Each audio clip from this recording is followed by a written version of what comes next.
नमस्कार दोस्तों, YouTube channel exam learner में आपका स्वागत है। दोस्तों आज की इस वीडियो में हम लोग UP triple S C Uttar Pradesh लेखपाल भर्ती परीक्षा 2022 के लिए सामान्य ज्ञान यानी कि जीएस का पांचवा मॉडल पेपर हल करेंगे। इसके पहले 4 मॉडल पेपर हल कराए जा चुके हैं, तो जो लोग नहीं देखे हैं चैनल के प्लेलिस्ट में जाके आप वहां से सभी वीडियो को देख सकते हैं। साथ में आप ग्रामीण विकास और सामान्य हिंदी का भी आप मॉडल पेपर हल कर सकते हैं। तो वीडियो को लाइक शेयर कर दीजिएगा। चैनल पर पहली बार आए हैं चैनल को सब्सक्राइब कर लीजिएगा, साथ में बेल आइकन को प्रेस कर लीजिएगा जिससे आने वाले अगले वीडियो का नोटिफिकेशन आपको पहले मिलता रहे। तो आइए शुरू करते हैं। दोस्तों अनअकैडमी पे यदि आप यूपीपीएससी या फिर यूपी ट्रिपल एससी एग्जाम की प्रिपरेशन करना चाहते हैं तो आप अनअकैडमी लर्निंग ऐप से जुड़ के अपनी तैयारी को आप कर सकते हैं और आप एग्जाम को क्रैक कर सकते हैं। इसके लिए सबसे पहले आपको अनअकैडमी का लर्निंग ऐप इंस्टॉल करना होगा प्ले स्टोर से जाके, और आप जो अपने मोबाइल नंबर के थ्रू लॉगिन करके आप अपना गोल सेलेक्ट करेंगे, यानी कि आपको किस एग्जाम की प्रिपरेशन करना है। गोल सेलेक्ट करने के बाद आपको उसी से रिलेटेड वीडियो देखने को मिलेंगे और आप सब्सक्रिप्शन लेकर जो है आप अपनी तैयारी को कर सकते हैं। अनअकैडमी ज्वाइन करने के एडवांटेज देख सकते हैं। आपका कॉम्बो ऑफर अभी चल रहा है अनअकैडमी पे, और अभी UPPSC prelims GS paper first के लिए स्कॉलरशिप टेस्ट सीरीज भी चलाया जा रहा है, तो उसे भी आप ज्वाइन कर सकते हैं। और यूपीपीएससी कॉम्बैट जो कि आपका 27 मार्च को, जिसमें आपको 70 क्वेश्चन हल करने होंगे 60 मिनट में। इसमें फर्स्ट से लेकर के जो है 50 रैंक तक के लिए जो भी कैंडिडेट होंगे उनको जो है स्पेशल जो है प्राइस यानी कि आपका उपहार भी इसमें दिया जाएगा। नीचे डिस्क्रिप्शन में इसका आपको डिटेल दे दिया गया, वहाँ से जाके आप चेक कर सकते हैं। फिर आपका यूपीपीएससी आरओआर मेंस एग्जाम की प्रैक्टिस जो टेस्ट भी अनअकैडमी पे आपको मिल जाएगा, उसे भी आप ज्वाइन कर सकते हैं। बैच कोर्सेज जो भी अवेलेबल हैं, यूपीपीएससी मेंस ऑप्शनल है। फिर आपका विजय भव यूपीपीएससी पीसीएस मेंस बैचेज 2021 जो हैं आप देख सकते हैं, आप इनरोल हो सकते हैं। नीचे डिस्क्रिप्शन में इसका भी लिंक दे दिया गया है। और लक्ष्य यूपीपीएससी 2023 जिसमें आपको 1 साल में प्रीलिम्स और मेंस की जो है कंप्लीट तैयारी कराई जाएगी। आप देख सकते हैं अनअकैडमी के टॉप एजुकेटर्स के द्वारा जो है आपके पूरे सिलेबस को जो है कंप्लीट कराया जाएगा। उसके बाद है यूपी ट्रिपल एससी लेखपाल एग्जाम और वीडियो एग्जाम के लिए भी आप ज्वाइन करना चाहते हैं तो जुड़ सकते हैं अनअकैडमी लर्निंग ऐप से। और कांस्टेबल एग्जाम के लिए भी आप यूपी पुलिस के लिए देख सकते हैं, यहाँ पे अभी ऑफर चल रहा है, इस पर आप ज्वाइन कर सकते हैं। 3 मंथ का 1500 रुपये है, 6 मंथ का 2700 रुपये और 12 मंथ यानी कि 1 साल का सब्सक्रिप्शन लेते हैं तो आपको 3300 रुपये में जो है कंप्लीट तैयारी कराई जाएगी यूपी पुलिस की। तो आप नीचे डिस्क्रिप्शन में जाके जो है देख सकते हैं, पूरा लिंक दे दिया गया, डिटेल आप वहाँ से जाके चेक कर सकते हैं। तो आप यदि सब्सक्रिप्शन लेते हैं अनअकैडमी पे तो हमारे रेफरल कोड आप यूज़ कीजिएगा एग्जाम लर्नर, जिससे आपको वहाँ पे एडिशनल 10% का डिस्काउंट भी देखने को मिलेगा। तो ये सब्सक्रिप्शन लेते समय रेफरल कोड एग्जाम लर्नर जरूर यूज़ कीजिएगा। तो दोस्तों आज का जो पहला प्रश्न है, प्रकाश संश्लेषण के दौरान हरे पौधे किसका अवशोषण करते हैं। तो यहाँ पे ऑप्शन आप देख सकते हैं। तो बी विकल्प सही होगा, कार्बन डाइऑक्साइड यानी कि CO2 का। प्रकाश संश्लेषण के दौरान हरे पौधे कार्बन डाइऑक्साइड को अवशोषित करके ऑक्सीजन छोड़ते हैं। और प्रकाश संश्लेषण के मुख्यतः 3 वर्णक होते हैं। एक तो आपका होता है क्लोरोफिल, दूसरा होता है फाइकोविलिन और तीसरा होता है कैरोटीनाइड। तो यहाँ पे CO2 सही हो जाएगा, कार्बन डाइऑक्साइड। अगला क्वेश्चन है, भारत का सुदूर दक्षिण में इंदिरा पॉइंट निम्नलिखित में से कहाँ स्थित है। तो इंदिरा पॉइंट बड़ा निकोबार में है, सी ऑप्शन यहाँ पे सही हो जाएगा। बड़ा निकोबार यानी कि ग्रेट निकोबार इसे कहा जाता है। बुद्ध ने अपना पहला धर्मोपदेश देते हुए अपने मत की आधारशिला रखी थी कहाँ पर। तो ये रखा गया था सारनाथ में। डी ऑप्शन यहाँ पे सही होगा। भगवान बुद्ध ने अपना पहला धर्म उपदेश सारनाथ में दिया था, और जिसे धर्म चक्र प्रवर्तन कहा जाता है। और यहाँ उन्होंने 5 ब्राह्मण सन्यासियों को पहला उपदेश दिया था। और भगवान बुद्ध द्वारा जो दी गई धर्मोपदेश वह बौद्ध धर्म में जिस नाम से जाना जाता है वह धर्म चक्र प्रवर्तन, ये आपका कई बार पूछा गया है। अगला क्वेश्चन है, भारत में न्यायिक पुनरीक्षण यानी कि जुडिशियल रिव्यू की संकल्पना निम्नांकित देश के संविधान से ली गई है। तो ये लिया गया है यूएसए के संविधान से, यानी कि संयुक्त राज्य अमेरिका के संविधान से लिया गया है। बी ऑप्शन सही हो जाएगा। और यहीं से ही जो है देखा जाए, यानी कि मौलिक अधिकार भी कहाँ से लिया गया है, तो ये भी आपका यूएसए यानी कि संयुक्त राज्य अमेरिका के संविधान से लिया गया है। और मौलिक कर्तव्य की बात करें तो मौलिक कर्तव्य जो है रूस के संविधान से लिया गया है। अगला क्वेश्चन है, भारत में राष्ट्रीय आय की गणना निम्नलिखित में से किसके द्वारा की जाती है। तो किया जाता है केंद्रीय सांख्यिकी संगठन के द्वारा। सी विकल्प यहाँ पे सही हो जाएगा। भारत में राष्ट्रीय आय की गणना केंद्रीय सांख्यिकी संगठन शॉर्ट फॉर्म में इसे CSO कहा जाता है, CSO द्वारा की जाती है। और CSO का गठन जो हुआ था वो आपका 2 मई 1951 को इसका गठन किया गया था। अगला प्रश्न है, निम्नलिखित तापमापियों में से किसे पाइरोमीटर कहा जाता है? तो विकिरण तापमापी को पाइरोमीटर कहा जाता है। बी ऑप्शन यहाँ पे सही हो जाएगा। पाइरोमीटर या पूर्ण विकिरण उत्तापमापी से जो अत्यधिक उच्च तापों की माप की जाती है और इस तापमापी से लगभग 800 डिग्री सेल्सियस से नीचे का ताप जो है नहीं मापते हैं। और निम्न में से किसे 13 अप्रैल 2021 को देश के 24वें मुख्य निर्वाचन आयुक्त के रूप में नियुक्त किया गया है? तो यह है सुशील चंद्रा। सुशील चंद्रा को 24वें मुख्य निर्वाचन आयुक्त के रूप में इनको नियुक्त किया गया है। और किस मुस्लिम शासक के सिक्कों पर देवी लक्ष्मी की आकृति बनी है? तो ये बना है मोहम्मद गोरी के सिक्कों पर। ये ऑप्शन यहाँ पे सही होगा। मुस्लिम शासक मोहम्मद गोरी के सिक्कों पर देवी लक्ष्मी की आकृति बनी है और दूसरे तरफ कलमा जो कि अरबी में खुदा हुआ है। EPCG का पूर्ण रूप यानी कि फुल फॉर्म पूछा गया है, क्या होगा? तो इसका फुल फॉर्म हो जाएगा एक्सपोर्ट प्रमोशन कैपिटल गुड्स। सी विकल्प यहाँ पे सही हो जाएगा। और यह योजना जो है सरकार द्वारा निर्यातकों को मशीनरी और उपकरण आयात करने की अनुमति देने के लिए शुरू की गई। कई निर्यात प्रोत्साहन पहलों में से एक था ताकि वे निर्यात बाजार के लिए गुणवत्ता वाले उत्पादों का उत्पादन कर सकें। तो EPCG का फुल फॉर्म हो जाएगा आपका export promotion capital goods. Oxygen के बाद सबसे अधिक उपलब्ध कौन सा मूल तत्व है? तो वह है सिलिकॉन। ये विकल्प यहाँ पे सही होगा। पृथ्वी की सतह पर ऑक्सीजन के बाद सबसे अधिक उपलब्ध मूल तत्व जो है वह आपका सिलिकॉन है।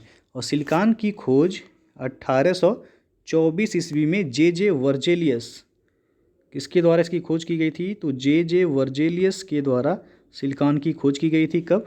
तो 1824 ईस्वी में। और यदि पूछा है वायुमंडल में सर्वाधिक मात्रा में कौन सा गैस पाया जाता है, तब आपका नाइट्रोजन होगा। नाइट्रोजन वायुमंडल में आपका 78% के करीब पाया जाता है। उसके बाद सेकेंड पे ऑक्सीजन है। ऑक्सीजन 21% के करीब वायुमंडल में पाया जाता है। लेकिन यहाँ पूछा गया है पृथ्वी के ऑक्सीजन के बाद सबसे अधिक उपलब्ध कौन सा मूल तत्व है? तो आपका सिलिकॉन हो जाएगा यहाँ पे। भारत में ज्ञानपीठ पुरस्कार पाने वाली पहली महिला कौन थी? तो वह है आशापूर्णा देवी। डी ऑप्शन यहाँ पे सही हो जाएगा। आशापूर्णा देवी ज्ञानपीठ पुरस्कार प्राप्त करने वाली पहली भारतीय महिला थी जिन्हें उनकी बांग्ला कृति प्रथम प्रतिश्रुति के लिए वर्ष 1976 में यह पुरस्कार उनको प्रदान किया गया था। तो रचना जो है उनका है प्रथम प्रतिश्रुति के लिए 1976 में इनको दिया गया था यह पुरस्कार। अगला प्रश्न है, भारत में ब्लॉक स्तर पर बनी पंचायत समिति केवल है? तो केवल समन्वय और पर्यवेक्षी प्राधिकारी है। सी ऑप्शन यहाँ पे सही होगा। पंचायत समिति ग्राम पंचायत एवं जिला पंचायत के बीच समन्वय निकाय का कार्य करती है। पंचायत समिति 5 वर्ष के लिए चुनी जाती है और पंचायत समिति के सदस्यों द्वारा इसके अध्यक्ष एवं उपाध्यक्ष का भी चुनाव होता है। ये क्वेश्चन यहाँ से बनता है, यानी कि पंचायतों का गठन भारत के जो है किस अनुच्छेद में है, संविधान के किस अनुच्छेद में है? तो 40 में है। ये याद रखिएगा, पूछा गया है। अगला क्वेश्चन है, फरवरी 2021 में किस क्रिकेटर के इंस्टाग्राम पर फॉलोअर्स की संख्या 100 मिलियन यानी कि 10 करोड़ हो गई और वह यह उपलब्धि हासिल करने वाला विश्व का एकमात्र क्रिकेटर बन गया है? तो नाम आप देख सकते हैं। तो यहाँ पे जो सही हो जाएगा आपका ए ऑप्शन विराट कोहली। और अगला क्वेश्चन है, गदर पत्र का प्रथम अंक निम्नलिखित में से किस भाषा में प्रकाशित हुआ? तो ये उर्दू भाषा में प्रकाशित हुआ था। ये विकल्प यहाँ पे सही हो जाएगा। गदर पत्र का पहला अंक 1 नवंबर 1913 को प्रकाशित हुआ था और यह समाचार पत्र उर्दू में था। बाद में यह पत्र हिंदी, अंग्रेजी, मराठी एवं गुजराती में भी प्रकाशित होने लगा। तो सबसे पहले उर्दू में प्रकाशित हुआ था कब? 1 नवंबर 1913 को। अगला प्रश्न है, 16 फरवरी 2021 को किस मंत्रालय द्वारा ई-छावनी पोर्टल एवं मोबाइल ऐप लॉन्च किया गया? तो लॉन्च किया गया रक्षा मंत्रालय के द्वारा। बी ऑप्शन यहाँ पे सही हो जाएगा। कंप्यूटर में CMOS का अर्थ क्या होगा, यानी कि फुल फॉर्म पूछा गया है CMOS का, तो इसका फुल फॉर्म हो जाएगा कॉम्प्लीमेंट्री मेटल ऑक्साइड सेमीकंडक्टर, जो है इसका फुल फॉर्म हो जाएगा यहाँ पे बी विकल्प सही हो जाएगा। अकबर द्वारा बनाई गई कौन सी इमारत का नक्शा बौद्ध विहार की तरह है, तो वह पंचमहल। पंचमहल आपका फतेहपुर सीकरी में है। और यहाँ पे पूछा गया अकबर द्वारा बनाई गई कौन सी इमारत का नक्शा बौद्ध विहार की तरह है, तो पंचमहल है, ये ऑप्शन यहाँ पे सही हो जाएगा। निम्नलिखित में से भारत का कौन सा राज्य रबड़ के उत्पादन में अग्रणी है, तो है केरल, बी ऑप्शन यहाँ सही हो जाएगा। भारत में केरल रबड़ की कृषि में अग्रणी है और यह देश के कुल रबड़ उत्पादन में देखा जाए तो करीब 92% जो है योगदान करता है। कोट्टायम शहर केरल में है, को इसके जो है व्यापक रबर बागानों के कारण इसे लेटेक्स की भूमि के रूप में भी जाना जाता है, किसको, तो कोट्टायम को। अगला क्वेश्चन है केंद्र सरकार में उच्चतम नागरिक सेवा अधिकारी कौन है, तो होते हैं कैबिनेट सचिव, बी ऑप्शन सही हो जाएगा। कैबिनेट सचिव भारत सरकार का सबसे वरिष्ठतम लोक सेवक होता है और यह भारतीय वरीयता सूची के क्रम में देखा जाए तो 11वें पायदान पर होता है। कैबिनेट सचिव प्रधानमंत्री के प्रत्यक्ष प्रभार के अधीन होता है और लोक सेवा मंडल का वह पदेन अध्यक्ष होता है, तो यहाँ पे बी विकल्प सही हो जाएगा। पूछा गया केंद्र सरकार में उच्चतम नागरिक सेवा अधिकारी कौन है, और निम्नलिखित में से कौन एक मुगल सम्राट द्वारा नियुक्त बंगाल का अंतिम गवर्नर था, तो है मुर्शिद कुली खान, बी ऑप्शन सही हो जाएगा। यहाँ पे मुगल सम्राट फर्रुखसियर के द्वारा वर्ष 1717 में मुर्शिद कुली खान को बंगाल का गवर्नर यानी कि सूबेदार नियुक्त किया गया था और मुर्शिद कुली खान मुगल सम्राट द्वारा नियुक्त बंगाल का अंतिम गवर्नर था। और अगला क्वेश्चन है एपीफाइट वे पौधे हैं जो अन्य पौधों पर निर्भर हैं, तो निर्भर हैं यांत्रिक अवलंब के लिए, बी विकल्प से हो जाएगा। वे पौधे जो दूसरे जीवित पौधे पर उगे या लगे रहते हैं अधिपादप यानी कि एपीफाइट पौधे कहलाते हैं और ये पौधे अपना भोजन स्वयं बनाते हैं क्योंकि इनमें पर्णहरित पाया जाता है। मेढक मंदिर किस जनपद में है, तो इस तरह के भी क्वेश्चन जो है यूपी SSC एग्जाम में पूछे जाते हैं, तो यहाँ पे जो सही हो जाएगा बी ऑप्शन लखीमपुर खीरी में है मेढक मंदिर। किसी स्थान का मानक समय निर्धारित करने का आधार क्या होता है, तो यहाँ पे डी ऑप्शन से होगा प्रधान मध्याह्न रेखा। प्रधान देशांतर को अंतर्राष्ट्रीय देशांतर रेखा या ग्रीनविच देशांतर के नाम से भी जाना जाता है और 180 डिग्री देशांतर रेखा को अंतर्राष्ट्रीय तिथि रेखा के नाम से जाना जाता है, तो यहाँ पे जो है आपका डी ऑप्शन से होगा किसी स्थान का मानक समय पूछा गया निर्धारित करने का आधार क्या है, तो वह है प्रधान मध्याह्न रेखा। काकोरी ट्रेन डकैती कांड में किन क्रांतिकारियों की फांसी की सज़ा दी गई थी, तो अभी आपको पता होगा करेंट का ये क्वेश्चन है। काकोरी ट्रेन डकैती कांड का नाम बदल कर दिया गया है काकोरी ट्रेन एक्शन, तो ये आपका पूछा गया काकोरी ट्रेन डकैती कांड में किन क्रांतिकारियों की फांसी की सज़ा दी गई थी, तो राम प्रसाद बिस्मिल और अशफाक उल्ला खां को, ये ऑप्शन सही हो जाएगा। राम प्रसाद बिस्मिल और अशफाक उल्ला खान के नेतृत्व में 9 अगस्त सन भी पूछा जाता है, 9 अगस्त 1925 को हिंदुस्तान रिपब्लिकन एसोसिएशन यानी कि HRA जो कि बाद में चल के वह HSRA यानी कि हिंदुस्तान सोशलिस्ट रिपब्लिकन एसोसिएशन बना, इसके सदस्यों के द्वारा जो है काकोरी ट्रेन डकैती को अंजाम दिया गया था, तो अभी इसका नाम उत्तर प्रदेश सरकार द्वारा चेंज कर दिया गया है, काकोरी ट्रेन एक्शन कर दिया गया है इसका नाम। घटना कब हुई थी, है 9 अगस्त 1925 को। फांसी की सज़ा पूछा गया किसको दी गई थी, राम प्रसाद बिस्मिल और अशफाक उल्ला खान को फांसी की सज़ा हुई थी इसमें।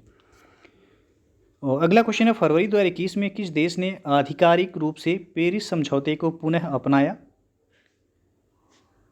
तो है संयुक्त राज्य अमेरिका यानी कि USA, बी विकल्प यहाँ पे सही हो जाएगा। तो दोस्तों ये था आपका GS यानी कि सामान्य ज्ञान का 5वां मॉडल पेपर। इसके पहले 4 मॉडल पेपर अपलोड कर दिए गए हैं। तो यदि वीडियो अच्छा लगा हो लाइक शेयर कर दीजिएगा। चैनल को अभी तक आप सब्सक्राइब नहीं किए हैं, चैनल को सब्सक्राइब कर लीजिएगा, साथ में बेल आइकन को प्रेस कर लीजिएगा, जिससे आने वाले अगले वीडियो का नोटिफिकेशन आपको पहले मिलता रहे। तो वीडियो को पूरा देखने के लिए बहुत बहुत धन्यवाद।